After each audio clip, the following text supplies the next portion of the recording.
नमस्कार, आप देख रहे हैं प्रभा साक्षी और मैं हूं आपके साथ रेणु तिवारी। हमारा खास प्रोग्राम है news room.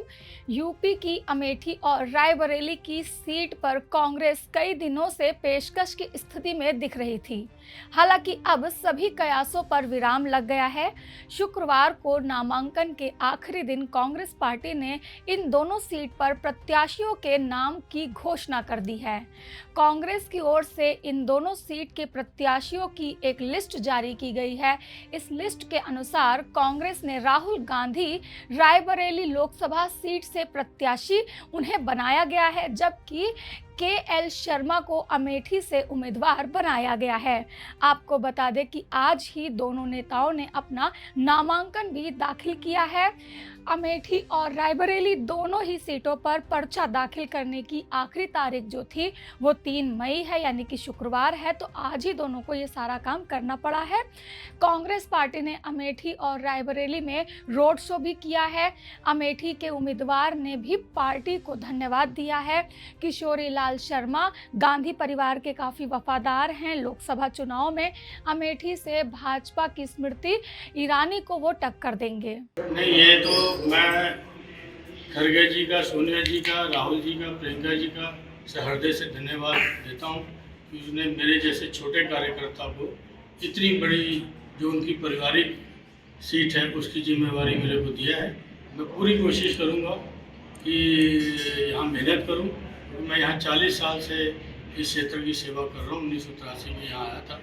As a youth Congress की तरफ से मेरी ड्यूटी लगी थी वहाँ पे, तो उसके बाद से मैं कंटिन्यू यहाँ पे कर रहा हूँ।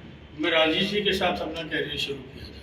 1983 में राजीव जी मेरे को लेके आए थे यहाँ पे, तो उसके बाद फिर ऐसे हालात बनते गए कि मैं यहीं का यहीं रह गया। तो हमने सोनिया जी के सारे इलेक्शन लड़ाए, राजीव जी का सिर्फ 81 का छोड़ दो, उसके बाद के सारे इलेक्शन लड़ाए। ये कयास लगाए जा रहे थे कि राहुल गांधी यहाँ से उम्मीदवार हो सकते हैं, उनके जगह पर आपको उम्मीदवार बनाया गया। कुछ लोग ये कह रहे हैं कि राहुल गांधी रण छोड़ करके भाग रहे हैं रायबरेली। ऐसा नहीं, राहुल जी रण छोड़ने वाले नहीं हैं और वो पूरे हिंदुस्तान की लड़ाई लड़ रहे हैं। ठीक है, ये बात। आपकी जीत का मार्जिन क्या रहने वाला है, क्योंकि आपने तो इतने जो प्रत्याशी हैं उनको चुनाव लड़वाया है, तो आपकी क्या स्ट्रेटेजी रहेगी? आपने जब बूथ लेवल का मैनेजमेंट देखा है। यहाँ की जनता के ऊपर रहेगा, इसका प्रेडिक्शन कोई भी नहीं कर सकता है। ये जनता जनार्दन की बात है, जो जनता का फैसला होगा। अब आपको बताते हैं कि इन दोनों ही सीट की इनसाइड स्टोरी क्या रही है। उत्तर प्रदेश के रायबरेली लोकसभा सीट सबसे हॉट सीटों में से एक हो गई है। पहले से ही इस सीट पर उम्मीदवारों के नाम पर कई कयास लगाए जा रहे थे। सोनिया गांधी के चुनावी राजनीति से संन्यास लेने की घोषणा के बाद से ही रायबरेली सीट पर कई प्रकार के दावे जा रहे थे। दावा यह भी किया जा रहा था कि कांग्रेस महासचिव प्रियंका गांधी वाड्रा को इस सीट से उम्मीदवार बनाया जा सकता है। हालांकि गांधी परिवार की सहमति के बाद कांग्रेस ने इस सीट पर राहुल गांधी को उम्मीदवारी उनकी तय कर दी है। राहुल गांधी रायबरेली से अब अपनी राजनीति को आगे बढ़ाते दिखाई पड़ सकते हैं। यूपी में कांग्रेस की स्थिति पिछले वर्षों में काफ़ी खराब हुई है। लोकसभा चुनाव 2019 में कांग्रेस केवल एक सीट रायबरेली से ही जीत दर्ज अपनी कर पाई थी। अब राहुल गांधी के सामने कांग्रेस के इस मजबूत गढ़ को बचाने की एक बड़ी चुनौती है। 2004 से चुनावी राजनीति में उतरे राहुल गांधी ने सबसे अधिक बार अमेठी लोकसभा सीट से चुनावी ताल ठोकी है।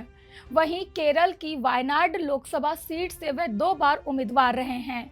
अमेठी लोकसभा सीट से 2004, 2019, 2014 में राहुल गांधी ने जीत दर्ज करने में वो कामयाब रहे थे। वहीं 2019 में उन्हें भाजपा प्रत्याशी स्मृति ईरानी से हार का सामना करना पड़ा था। अमेठी में 2019 में मामला फंसता दिखाई पड़ रहा था। राहुल गांधी ने केरला की वायनाड सीट का रुख किया, वहां से उन्हें जीत मिली। लोकसभा चुनाव 2024 में भी वायनाड से वह चुनावी मैदान में हैं। हालांकि इस बार उन्हें इस सीट पर माकपा से कड़ी टक्कर मिलने की मंशा जताई जा रही है। ऐसा लग रहा है कि माकपा इस सीट पर उन्हें कांटे की टक्कर दे सकती है। ऐसे में कांग्रेस राहुल के लिए रायबरेली को सुरक्षित सीट मान रही है ताकि वह जीतकर लोकसभा के अंदर बैठ सकें। राहुल गांधी ने लोकसभा चुनाव को लेकर दक्षिण भारत पर काफ़ी फोकस किया है। पिछले कुछ समय में उनके कई बयान सामने आए हैं। वहीं यूपी को लेकर वह अधिक सक्रिय नहीं दिखाई पड़े थे। अमेठी छोड़ने के पीछे का कारण भी यही माना जा रहा है। हाल ही में 2019 के लोकसभा चुनाव में वायनाड सीट से नामांकन दाखिल करने के बाद राहुल गांधी ने उसे अपना घर कहा था। इसको लेकर अमेठी में स्मृति ईरानी ने एक अलग प्रकार का माहौल बनाने की कोशिश भी की थी। स्मृति ईरानी ने अमेठी में अपना घर बनवा चुकी हैं और उन्होंने पिछले दिनों गृह प्रवेश भी किया है। अमेठी को वह अपना घर बता रही हैं। ऐसे में अगर राहुल फिर से अमेठी लोकसभा चुनाव जीतने की कोशिश करते हैं और वहां पर आते हैं तो उन्हें स्मृति ईरानी से बहुत ज़्यादा कांटे की टक्कर का सामना करना पड़ेगा। तो अब क्या लगता है कि क्या राहुल गांधी रायबरेली से जीत दर्ज करेंगे या फिर माकपा से मिलने वाली कांटे की टक्कर के सामने वायनाड सीट पर अपनी जीत दर्ज करेंगे? हमें कमेंट करके ज़रूर बताइए। अगर आप भी लेना चाहते हैं देश दुनिया की तमाम जानकारी तो आज ही सब्सक्राइब करें हमारे चैनल को। साथ ही नीचे दिए बेल आइकन को जरूर दबाएं ताकि हर अपडेट आप तक पहुंच सके।